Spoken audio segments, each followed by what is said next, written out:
Heute wollen wir über ein wunderschönes Land im Südwesten Afrikas sprechen. Ein Land, in dem man Deutsch spricht. Und du hast recht, es geht um Namibia. Vielen von uns wird Namibia bekannt sein als ehemalige deutsche Kolonie.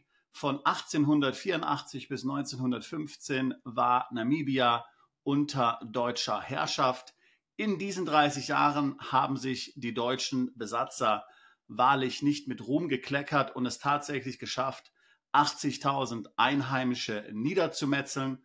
Das mag im Vergleich zu anderen Kolonialmächten noch relativ wenig sein. Die Franzosen haben hier über 3 Millionen auf dem Gewissen, die Spanier 10 und die Engländer sage und schreibe ganze 100 Millionen Menschen leben und das alleine nur in Indien. In Namibia waren es also nur 80.000. Ich muss sagen, dass ich dennoch Respekt habe vor der deutschen Bundesregierung, denn sie hat hier die Schuld Deutschlands immer ganz klar eingestanden.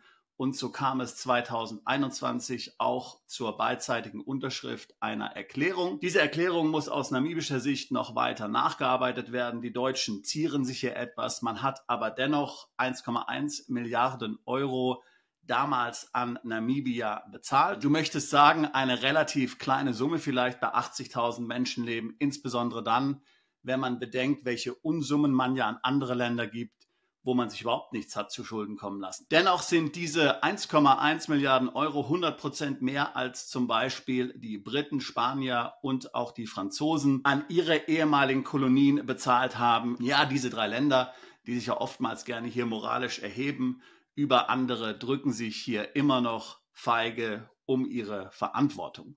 Es zeigt doch, dass man erwachsen ist, dass man Führungsanspruch hat. Aber zurück zu Namibia. Wir haben übrigens hier mit einem deutschsprachigen Anwalt in Namibia vor kurzem eine Podcast-Folge aufgenommen. Diese wird jetzt dann auch demnächst auf YouTube hier und auf unseren sonstigen Kanälen erscheinen. Da unterhalten wir uns dann im Detail zu Namibia. Jetzt nur ein paar Highlights zu diesem wunderschönen Land im Südwesten Afrikas. Nun, Namibia ist dreimal so groß wie Deutschland, aber hat nur eine Gesamtbevölkerung von 2,5 Millionen. Wenn du also Platz brauchst, dort wirst du es finden. Ein Drittel Namibias ungefähr ist Wüste. Es handelt sich um eine der trockensten Wüsten überhaupt. Du hast sie vielleicht schon gesehen, die Bilder. Die Wüste reicht ja direkt bis an den Ozean heran und man sieht dort unzählige Schiffswracks, deren Besatzung wohl ein sehr schreckliches Ende gefunden haben muss. Man sagt ja auch, es ist die Skelettküste. Die Gründe dafür kannst du dir sicherlich selbst gut ausmalen. Obwohl Deutschland Namibia nur für 30 Jahre besetzt hat, gibt es dort immer noch sehr viele deutsche Traditionen und man hat die deutschen Traditionen auch liebgewonnen.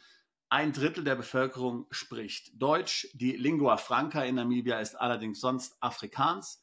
Es gibt deutschsprachige Schulen, deutschsprachige Geschäfte, auch viele Gebäude, die immer noch letztlich hier der deutschen Bauweise nachgeahmt sind. Namibia ist daher also ein Geheimtipp für alle, die vielleicht auch weit ab von zu Hause eine neue Heimat suchen, wo man vielfach noch Deutsch spricht. Unterhalten wir uns mal zu den möglichen Visa, die du in Namibia bekommen kannst.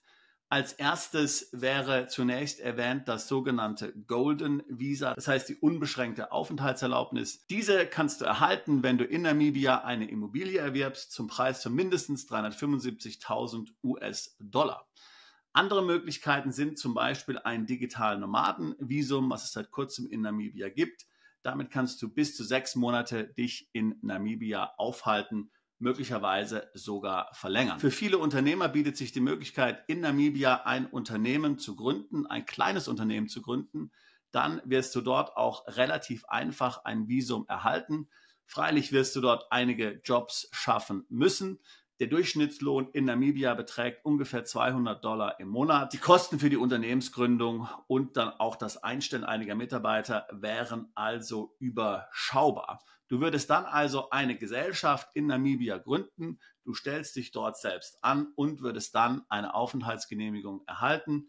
Solange es die Firma gibt, kannst du dort auch dann dich aufhalten und dort leben. Warum würde jemand nach Namibia ziehen? Warum würde jemand dort ein Unternehmen gründen? Neben den Naturschönheiten hat Namibia natürlich auch andere Vorteile und hier wollen wir insbesondere über die steuerlichen Vorteile sprechen. Namibia besteuert nach Territorialsystem. Das bedeutet, es müssen nur Einkünfte aus namibischer Quelle versteuert werden. Nehmen wir also an, du gründest dort ein Unternehmen, sagen wir mal ein Beratungsunternehmen, dann zahlt deine Beratungsgesellschaft 30% Körperschaftssteuer auf die Einnahmen mit namibischen Kunden. Vermutlich hat deine Gesellschaft aber keine namibischen Kunden, sondern sie hat nur Kunden im Ausland und diese Einkünfte müssen dann in der Gesellschaft überhaupt nicht besteuert werden. Natürlich in diesem Szenario müssten dann aber Dividenden deiner namibischen Gesellschaft, auch wenn du keine Körperschaftssteuer bezahlen musst, dann an dich ausgeschüttet werden und du müsstest dann darauf wiederum Dividendensteuer in Namibia bezahlen. Daher ist dieses Szenario einer namibischen Gesellschaft mit ausländischen Kunden vielleicht nicht so attraktiv. Viel besser wäre es also, wenn du neben der namibischen Gesellschaft noch eine ausländische Gesellschaft hast. Diese ausländische Gesellschaft ist vielleicht in einem steuergünstigen Land, vielleicht eine amerikanische LLC oder sowas. Du kannst dann ein bisschen Rechnungen schreiben von der namibischen Gesellschaft, um deine Kosten dort zu decken. Die Gewinne lässt du dir aber von der Auslandsgesellschaft direkt im Ausland ausbezahlen. Damit sind sie dann in Namibia steuerfrei. Das Gleiche gilt natürlich auch für alle anderen ausländischen Einkünfte, sei es jetzt Kapitalerträge, sei es Kryptoeinkünfte, sei es sonstige Dividendeneinnahmen, die du zum Beispiel an der Börse erzielst. Alles, was im Ausland ist, muss in Namibia nicht versteuert werden. Namibia ist also von daher gesehen steuerlich sehr attraktiv. Und natürlich müssen ausländische Einkünfte auch nicht auf der Steuererklärung erklärt werden. So, das war's schon mit unserem kurzen Überblick hier, mit unserem kurzen Teaser zum Thema Namibia. Wir werden dir demnächst ein längeres Video zu diesem wunderbaren südwestafrikanischen Land zeigen. Dort werden wir dann auch Themen behandeln, wie zum Beispiel Gesundheitswesen, Schulwesen, aber auch die Sicherheit. Die Sicherheit ist ja doch in Afrika für viele immer ein großes Fragezeichen. Wir kennen ja alle möglichen Horrorgeschichten aus Südafrika und anderen afrikanischen Ländern. Ob dies auch in Namibia zu befürchten ist, das wirst du dann in unserer langen Podcast-Folge erfahren, die wir, wie gesagt, zusammen mit einem Kollegen in Namibia aufgenommen haben. Mir ist klar, dass Namibia natürlich ein recht exotisches Ziel ist, aber hin und wieder ist auch Platz für exotische Ziele. Denn es gibt ja immer wieder auch Mandanten, die sich ganz bewusst für solche Länder entscheiden wollen, ganz weit weg, ganz weit ab vom Schuss. Hier ein relativ dünn besiedeltes, sehr großes Land. Dort gibt es eben Gefahren, die es in anderen Ländern vielleicht nicht gibt.